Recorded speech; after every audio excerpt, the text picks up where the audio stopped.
Tes tes. Halo bre, jumpa lagi di Wong Kampung Channel. Sebelum kita bahas film, terima kasih untuk kalian semua yang sudah mendukung channel ini. Dan semoga channel ini bisa terus berkembang agar tetap bisa memberikan hiburan. Oke, video kali ini kita akan kembali ke dunia pergangsteran.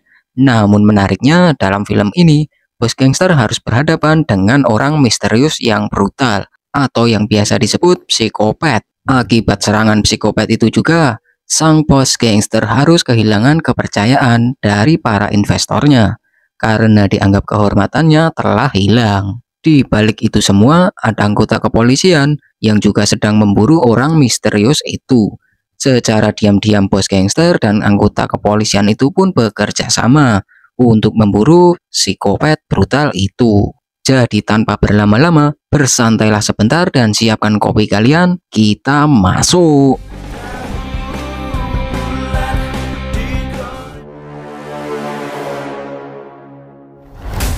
Film dibuka dengan memperlihatkan suasana malam di salah satu kota di Korea, di mana malam itu terlihat seseorang yang dengan sengaja menabrakkan mobilnya pada pengendara lainnya.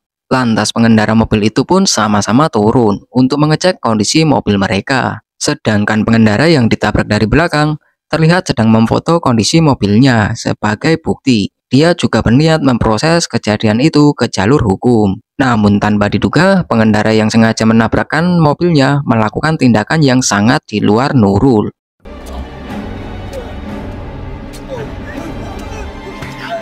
Lanjut ke esokan harinya, kita diperlihatkan seorang polisi yang bernama Tae-suk, di mana dia sedang memeriksa suatu tindak kejahatan yang tidak lain adalah pembunuhan brutal itu. Di sana Tae-suk mendapatkan banyak bukti atas peristiwa itu. Salah satunya bekas tabrakan bagian mobil itu sendiri, bre. Setelah itu dia membawa semua bukti-bukti itu dan melakukan pembahasan bersama atasan dan jajarannya. Tae-suk juga menyimpulkan bahwa pelaku pembunuhan itu dilakukan oleh orang yang tidak punya belas kasihan. Dia juga berkata mungkin pembunuh itu seorang psikopat. Bahkan mungkin orang misterius itu adalah pelaku di balik beberapa kasus sebelumnya, bre. Karena ditemukan kesamaan bukti di setiap kasusnya. Tapi di sana sang atasan tidak percaya dengan perkataan Tae-suk. Sang atasan justru berkata jika Tae-suk mengarang cerita. Dan parahnya lagi, Tae-suk juga dibilang cari muka agar bisa naik jabatan, bre. Lah. Terlepas dari hal itu, di sisi lain kita diperlihatkan dua bos gangster terbesar di Korea. Di mana mereka sedang bernegosiasi atas pembagian wilayah kekuasaan. Namun di sana diketahui Sang-do mengklaim wilayah yang lebih dibandingkan Dong-su. Sontak asisten Dong-su yang tidak terima dengan hal itu pun mulai protes. Tapi di sana Dong-su mencoba menertibkan asistennya.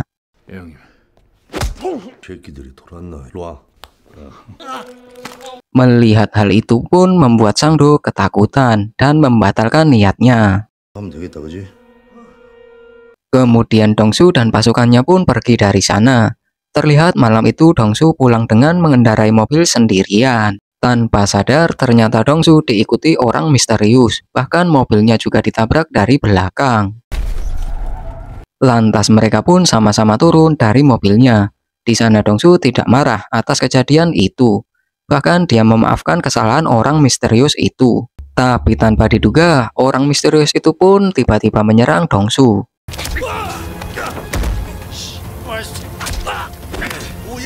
Di sana Dong-su sempat melakukan perlawanan. Namun karena dia mendapat banyak tusukan, akhirnya Dong-su tergeletak. Sedangkan orang misterius itu pun berhasil kabur. Singkat cerita, Dong-su pun dibawa ke rumah sakit, di mana dia saat itu sempat mengalami kritis, dikarenakan Dong-su terlalu banyak kehilangan darah. Namun beruntungnya dia masih bisa diselamatkan. Sementara pasukan Dong-su yang mengetahui bosnya diserang, dengan brutal mereka menyerang markas Sang-do, karena mereka mengira geng Sang-do lah yang menyerang Dong-su. Beberapa hari kemudian terlihat Dong-su berhasil melewati masa kritisnya. Lantas asisten Dongsu mengabarkan jika mereka telah membalas geng Sangdo. Namun di sana Dongsu berkata jika itu bukanlah ulah Sangdo dan yang menyerang dia bukanlah seorang gangster. Lanjut setelahnya, terlihat Taesuk juga menjenguk Dongsu. Taesuk yakin bahwa yang menyerang Dongsu adalah buruannya. Jadi Taesuk meminta keterangan mengenai kejadian itu. Namun di sana Dongsu menolak permintaan Taesuk. Lantas Taesuk pun pergi. Di sisi lain, Taesuk tidak pulang begitu saja. Dia yang masih penasaran, lantas mengecek mobil Dongsu yang dipakai saat kejadian. Dan benar saja, Taesuk mendapati bukti yang valid, di mana ada kerusakan bagian belakang mobilnya. Sementara kita beralih pada Dongsu, di mana malam itu dia mendapati Sangdo yang menjenguknya. Tapi di sana Sangdo bukannya bersimpati, dia malah berkata jika Dongsu lebih baik mati saja, karena nama besarnya telah jatuh atas kejadian itu. Di sana Sangdo juga meminta setengah wilayah kekuasaan untuknya. Tak hanya itu, Dongsu juga diminta untuk ganti rugi atas ulah pasukannya yang telah menyerang markasnya. Lantas Dongsu yang kesal pun mencoba tenang. Dia berkata akan mengganti semuanya, walaupun dalam hatinya sangat kesal sekali. Dan ternyata apa yang dikatakan Sangdo benar-benar terjadi. Akibat penyerangan itu, nama besar Dongsu turun secara drastis. Bahkan beberapa investor yang akan membantu Dongsu dalam membangun bisnis kasino turut membatalkannya. Dongsu yang sudah membaik juga merasakan hal itu, tapi dia tetap mencoba untuk tenang. Sementara kita kembali pada orang misterius yang masih saja melakukan kebiasaannya, mencari korban untuk dieksekusi. Namun kali ini dia mencuri truk, di mana sang pemilik truk merupakan seorang ayah yang akan memberikan kejutan di hari ulang tahun anaknya. Sementara di sisi lain terlihat Dongsu menyuruh pelukis untuk melukis sketsa wajah orang misterius itu.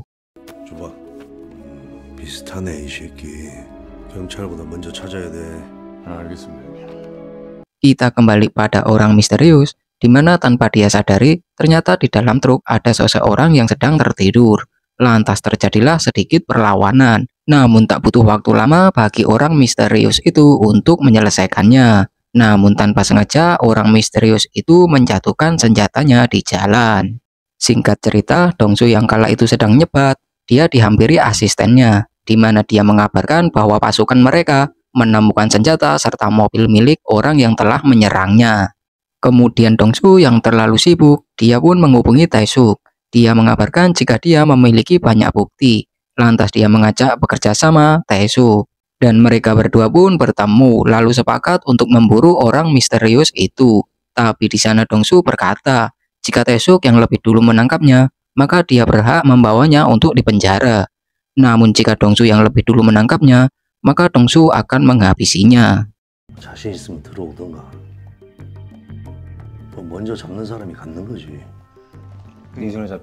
Taesuk yang dari awal mengharapkan bantuan itu pun tidak menyia-nyiakan kesempatan itu.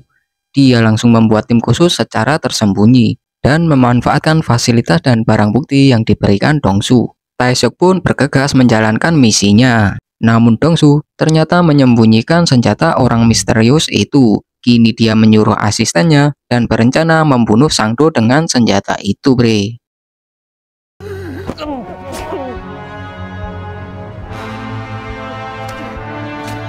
Tentu saja kematian Sangdo menarik perhatian Taesuk. Lantas Taesuk pun mengidentifikasinya dan ditemukan kesamaan DNA korban yang menempel di barang bukti pembunuhan Sangdo. Kini Taesuk sadar bahwa Dongsu telah memanfaatkan barang bukti itu. Lantas dia menemui Dongsu di rumahnya.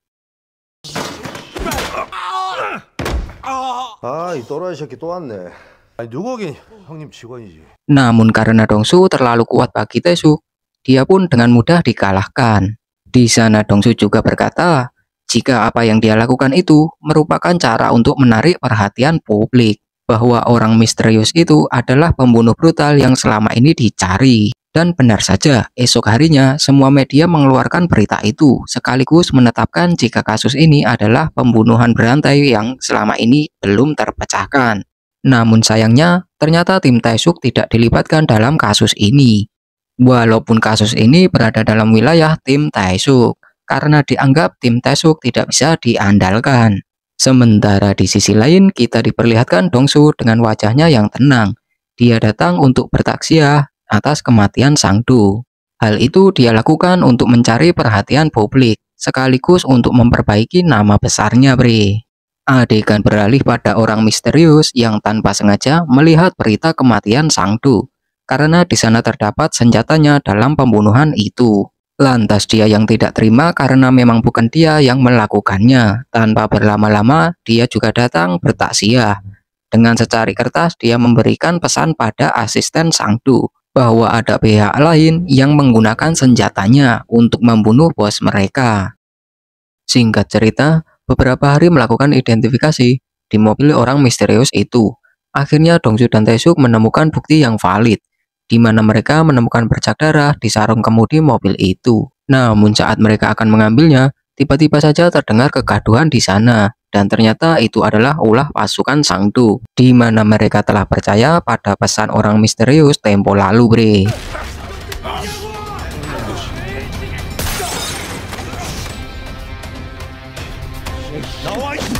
Setelah bertarung cukup lama, mereka pun berhasil menghentikan pasukan Sang Du dengan tewasnya asisten Sang Du saat itu, walaupun mereka juga harus terluka. Sementara di sisi lain, orang misterius masih tetap saja melakukan kebiasaannya, walaupun kini statusnya adalah buronan banyak orang. Masih dengan cara yang sama, dia menabrakkan mobilnya ke mobil lain. Kemudian dia menghabisi korban dan dibuang ke tempat sampah. Tak hanya itu, kali ini dia juga mengambil mobil si korban, di mana saat itu dia juga melihat jika ponsel korban berdering beberapa kali. Orang misterius itu pun hanya tersenyum saat mengetahui istri korbannya lah yang menelpon. Lanjut keesokan harinya, Taesuk mendapati teguran dari atasannya agar tidak ikut campur kasus pembunuhan berantai itu. Lantas Taesuk diberi tugas untuk menangani kasus penculikan yang baru saja dilaporkan. Namun ternyata kasus penculikan itu ternyata laporan dari seorang wanita yang tidak lain istri korban orang misterius semalam, Bre. Di mana saat itu si orang misterius mengaku menculik suaminya dan berniat meminta tebusan pada istri korban. Tapi sayangnya di saat akan menjebak pelaku, wanita itu terlihat sangat gugup. Dia juga sempat melihat ke arah Taesuk, yang membuat pelaku menyadari jika dirinya diawasi. Lantas kejar-kejaran pun terjadi. Namun sayang, pelaku itu berhasil kabur. Lantas mereka kembali ke toko tempat titik transaksi. Di sana mereka hanya punya satu bukti, yang tidak lain adalah botol bekas minuman pelaku. Tapi sialnya mereka harus mencari botol itu, yang ternyata telah diangkut ke penampungan. Singkat cerita, akhirnya hasil tes lab dari sarung kemudi mobil dan juga botol bekas minuman penculik keluar.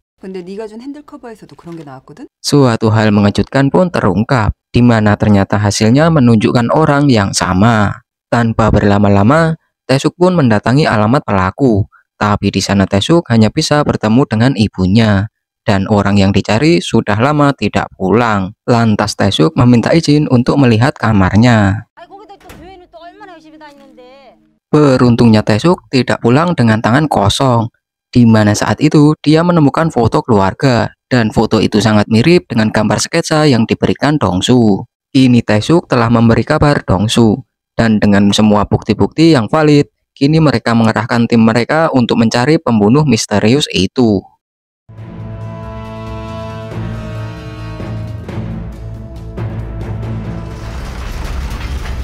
Hari demi hari mereka melakukan pencarian, bahkan di banyak tempat mereka mencari, mulai dari toko, hotel, tempat karaoke, tempat kasino, dan tempat pijat sekalipun.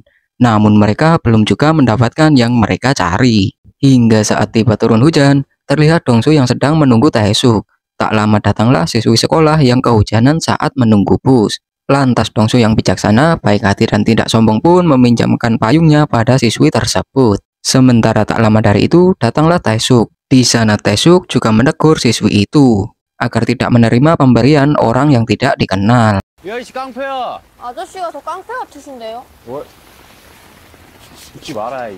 Beberapa hari melakukan pencarian, namun belum juga membuahkan hasil.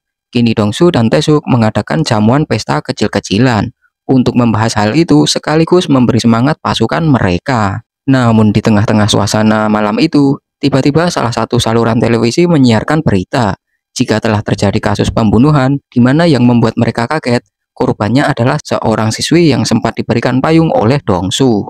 Dongsu yang merasa terhina sekaligus tidak terima pun langsung mengerahkan pasukannya untuk menyisir lokasi pembunuhan itu.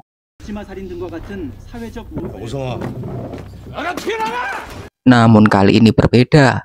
Kini mereka berhasil mendapatkan info penginapan pembunuh misterius yang mereka cari. Ini mereka telah bersiap di setiap sudut lokasi dan mengawasi semua pergerakan di sana. Hingga akhirnya orang yang mereka tunggu pun tiba. Namun belum juga sempat turun. Pembunuh misterius yang menyadari ancaman pun menginjak gas mobilnya.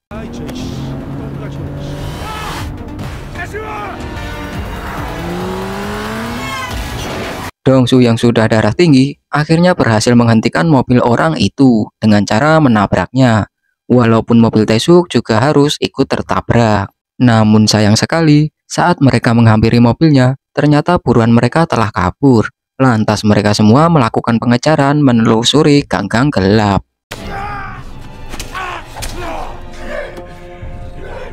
Dan kali ini asisten Dongsu lah yang menjadi korban. Lantas Dongsu yang mendengar teriakan itu pun langsung menuju ke lokasi.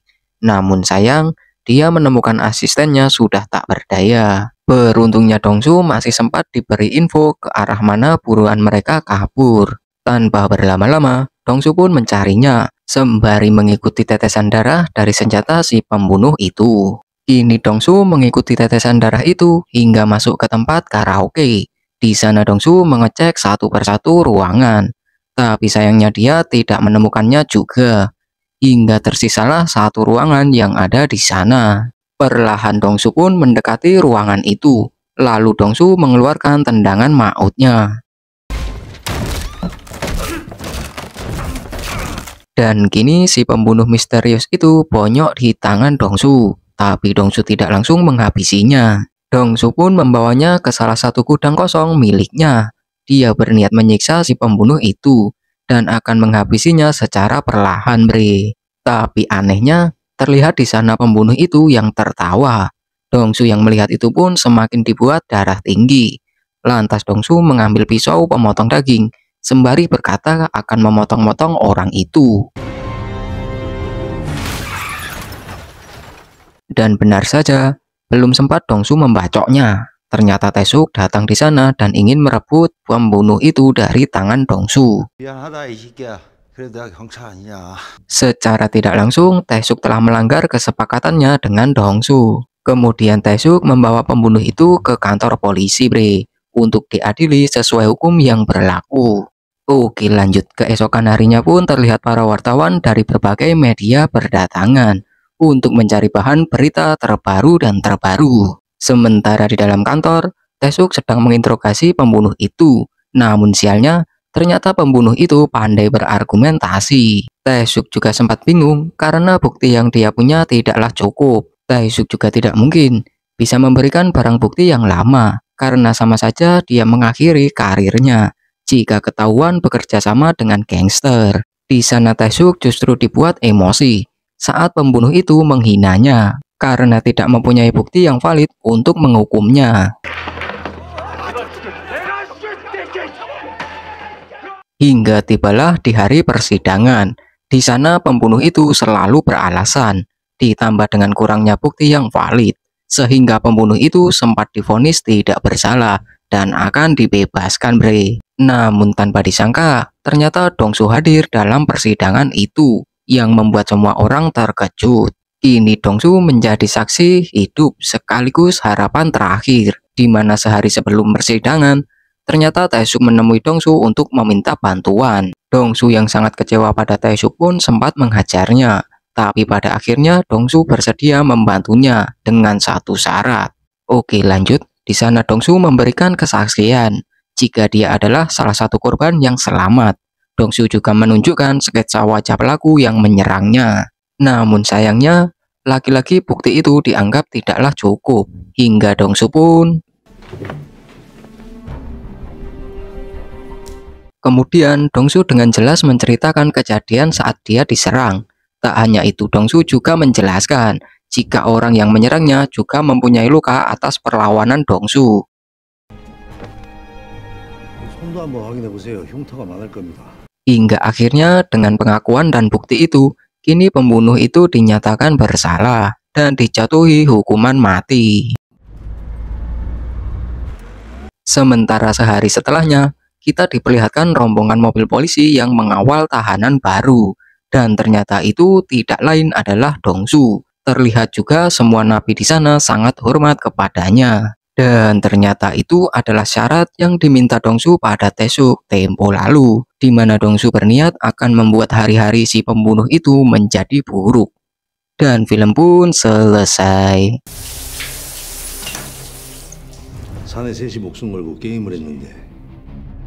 Jadi seperti itulah alur film yang berjudul The Gangster, The Cop, The Devil.